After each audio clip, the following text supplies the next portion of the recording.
వారాహి అమ్మవారు ఎలా పుట్టారో తెలుసా? ఒకప్పుడు రక్తబీజుడనే రాక్షసుడు ఉండేవాడు. అతడు ప్రజల్ని దేవతలను బాగా హింసించేవాడు. అప్పుడు దేవతలంతా కలిసి అమ్మవారి దగ్గరకు వెళ్ళి కాపాడమని వేడుకుంటారు. వెంటనే అమ్మవారు ఉగ్రరూపం దాల్చి రక్తబీజుడిని అంతం చేయాలని వెళ్తారు. కానీ రక్తబీజుడికి ఒక వరం ఉంది. అదేంటంటే అతని శరీరం నుండి ఒక్క చుక్క రక్తం నేల మీద పడినా దాని నుండి 1000 రెట్ల శక్తితో రక్తబీజుళ్ళు పుట్టుకొస్తూనే ఉంటారు. అయితే అమ్మవారు ఉగ్రరూపంలో యుద్ధం చేస్తుంటే అతని రక్తం పడిన ప్రతి చుక్క నుంచి రక్తబీజుళ్ళు పుట్టుకొస్తూనే ఉంటారు. వాళ్ళని చంపడం కోసం అమ్మవారు తన దేహం నుండి సప్తమాతృకల్ని సృష్టిస్తారు. అంటే తన దేహం నుండి 7 స్వరూపాలని సృష్టించారు. వారే బ్రాహ్మణి, మహేశ్వరి, కౌమారి, వైష్ణవి, ఇంకా వారాహి, ఇంద్రాణి, చాముండి.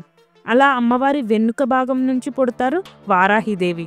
అందులో వారాహిదేవి రక్తబీజుడి సైన్యాన్ని తన దంతాలతో రాక్షస సంహారం కావిస్తుంది.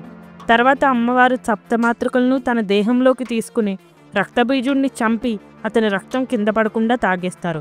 అలా రక్తబీజుడి కథ ముగుస్తుంది. అంతేకాకుండా లలితా సహస్రంలో లలితాదేవికి సైన్యాధిపతి వారాహిదేవి. ఇంకా వారాహిదేవి చేసిన యుద్ధాల గురించి, వారాహిదేవి భర్త గురించి, వారాహిదేవి ఎందుకు అంత పవర్ఫుల్లో క్లియర్గా వీడియో చేసి లింక్ క్రింద ప్రొవైడ్ చేశాను. ఓపెన్ చేసి చూడండి. ఇలాంటి ఇంట్రెస్టింగ్ వీడియోస్ కోసం ఛానల్ని సబ్స్క్రైబ్ చేసుకోండి. Thank you.